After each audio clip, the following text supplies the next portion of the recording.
the sky over the Ardennes looked dead. Not gray, not white. Dead.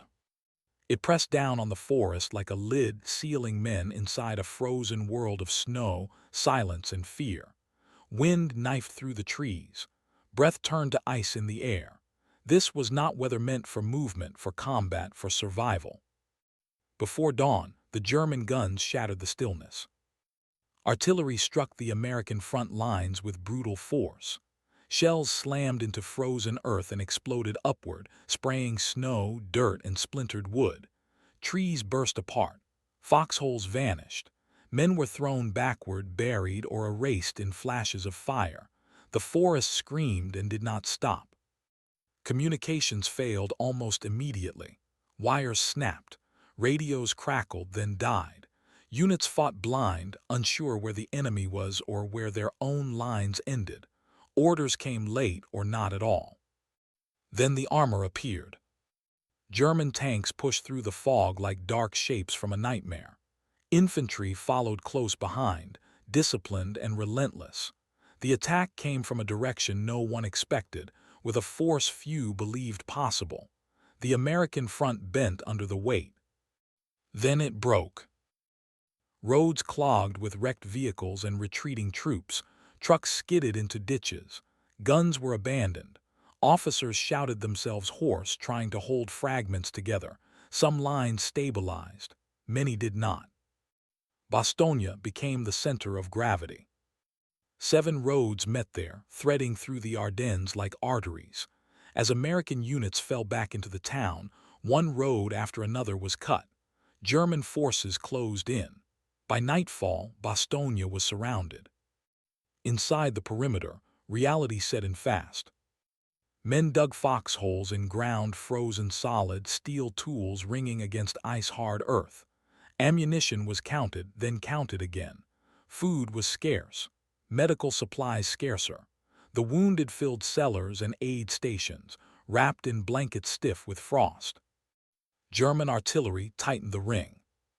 Shells fell day and night, creeping closer, probing for weakness. Tree bursts rained metal downward, slicing through helmets and flesh. Loudspeakers called out surrender offers through the snow. Calm voices, confident promises. No one answered. Far to the west, in a farmhouse turned headquarters, Omar Bradley stood over a map marked with broken lines. He said little. He did not need to. The situation was clear. The front was cracking. Bastogne was holding. But not for long. He looked south, toward Patton. Bradley did not sleep that night. He stood beneath hanging bulbs that flickered with the strain of overworked generators, studying the map as if it might change if he stared hard enough. The Ardennes bulged inward like a wound. German arrows cut deep, threatening to split the Allied front clean in two. Bastogne sat in the middle, a small circle surrounded by enemy symbols. Holding. Barely. Reports arrived in fragments. Ammunition low, medical supplies nearly gone, casualties mounting, weather grounding aircraft and blinding reconnaissance. The men inside Bastogne were cold, hungry, and taking fire from every direction. Bradley understood what that meant. Time was bleeding away. He traced a finger south again to the bold markings of the Third Army. George S. Patton's forces were facing east, engines idling for a continued advance that no longer mattered. To save Bastogne, Patton would have to do the unthinkable, pivot an entire army north in the middle of winter, through congested roads, under enemy pressure, with no air support. No textbook allowed for it. That was why Bradley sent for Patton. When Patton arrived, the room changed. He moved with restless energy, eyes alive, already calculating distances, roads, timelines. Bradley laid out the situation without drama. He did not need to sell the danger. It spoke for itself. Patton leaned over the map, jaw set. "The Germans are exposed," he said. "They pushed too far. I can hit them on the flank." Bradley looked up slowly. "In this weather?" Patton nodded. "I can attack in 48 hours." The room went quiet. Staff officers exchanged looks. 48 hours was fantasy. Units would need days to redeploy, to refuel, to untangle from frozen roads. The weather alone made the idea reckless. Bradley studied Patton's face. He saw confidence, yes, but also preparation.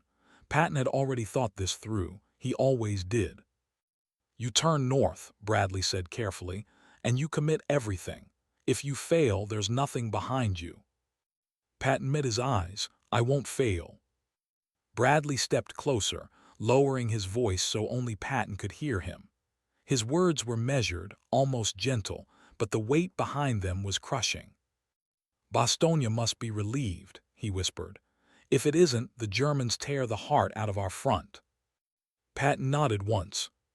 Orders went out before dawn. Engines roared to life across frozen fields and narrow roads. Columns of tanks and trucks pivoted north, grinding through ice and snow. Traffic jams stretched for miles. Vehicles slid into ditches. Recovery crews worked under fire, dragging steel monsters back onto the road. Men marched with collars up and rifles slung, faces raw from the cold. Sleep came in minutes, stolen wherever it could be found. Patton drove them hard, faster, always faster. Somewhere ahead in the snow-choked forest, Bastogne waited. And time kept running. The snow thickened as the Third Army advanced, turning roads into white corridors of exhaustion and steel. Visibility shrank to yards. Drivers leaned forward over frozen windshields, knuckles white, fighting the wheel as tanks fishtailed and trucks skidded sideways. Engines groaned under the strain. Fuel froze in lines. Men climbed down again and again to clear ice, to push, to swear, to keep moving. There was no stopping. Stopping meant freezing. Stopping meant dying. German resistance stiffened the closer Patton's columns pushed north. Small towns erupted in sudden violence. Machine guns rattled from windows. Panzerfausts flashed from doorways and hedgerows. Shermans burned in the streets, black smoke clawing at the low sky. Infantry advanced behind the armor, rifles up, boots crunching over snow and shattered glass. Orders were shouted, repeated, lost, and shouted again. Patton stayed at the front, moving constantly, demanding speed. He knew hesitation was lethal. Every hour lost tightened the noose around Bastogne. Every delay gave the Germans time to dig in, to reinforce, to crush the pocket from within. Inside Bastogne, the pressure became unbearable. Artillery fell without pause. Shells ripped through trees and burst overhead, raining steel downward. Foxholes filled with snow and blood.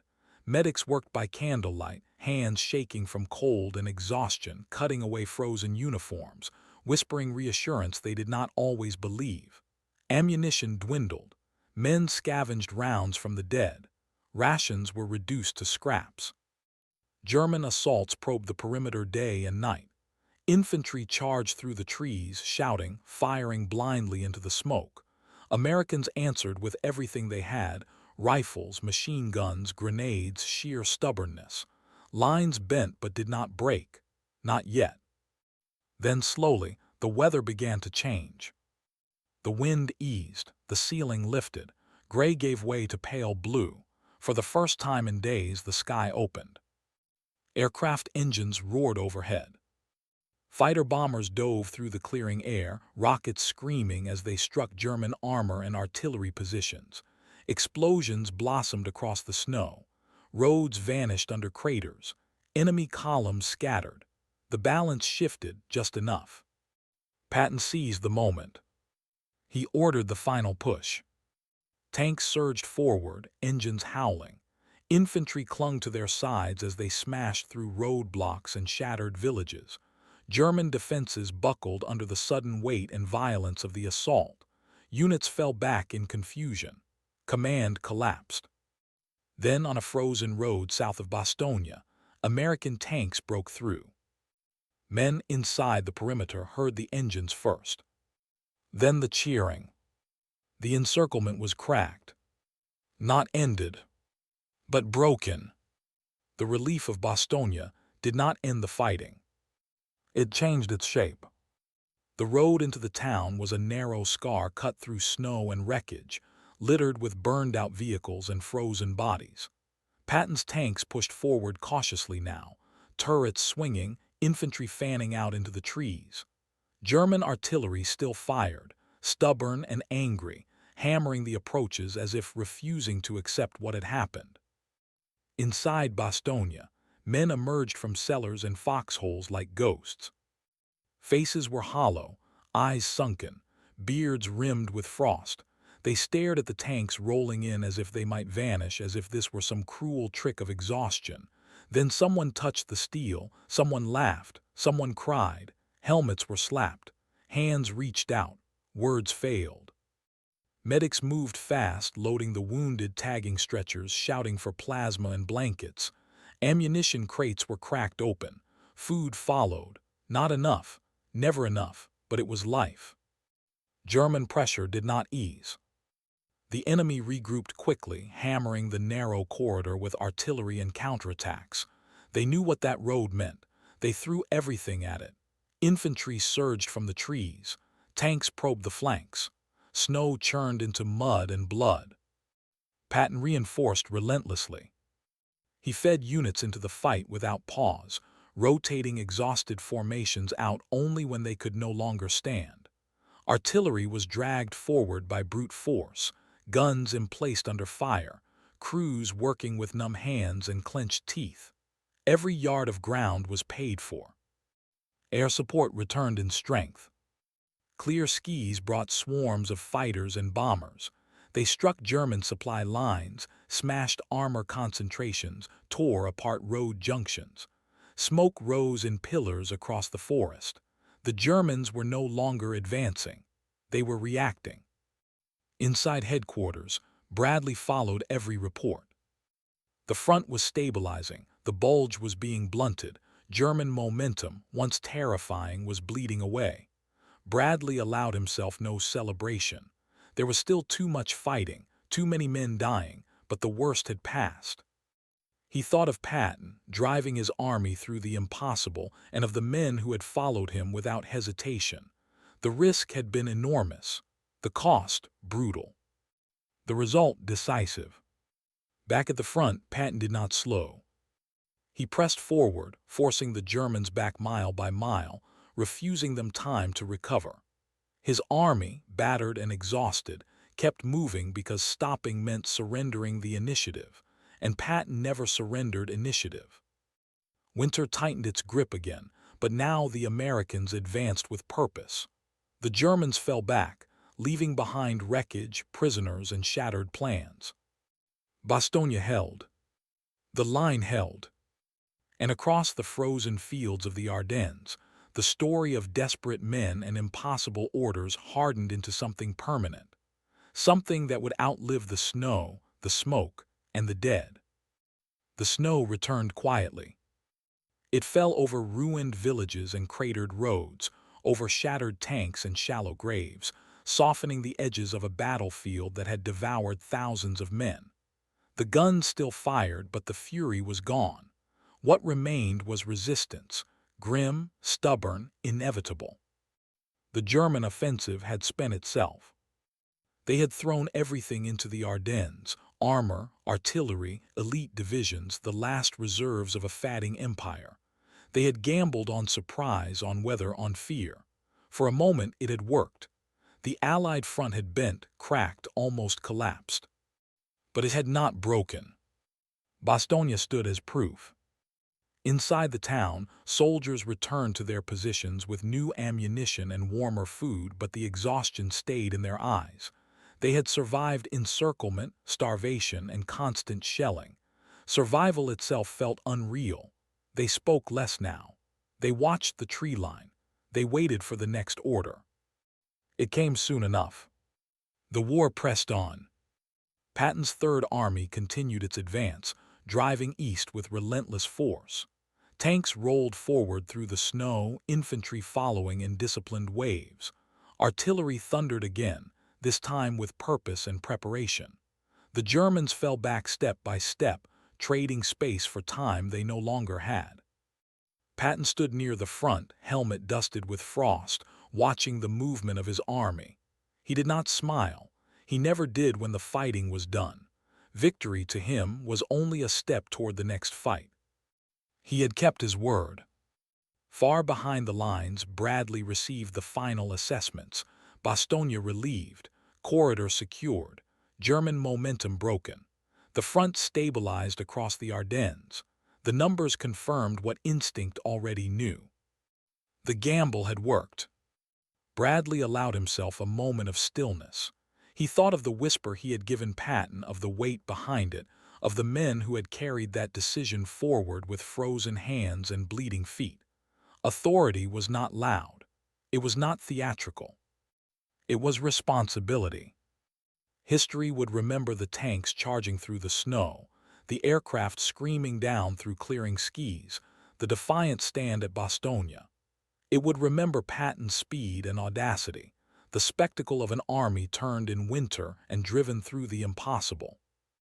But beneath the headlines and the legends lay something quieter.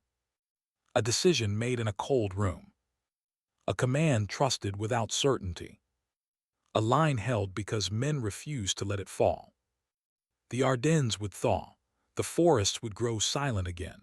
But the story would remain, of impossible odds, desperate men, and one moment when resolve outweighed fear. And in that moment, the war began to turn.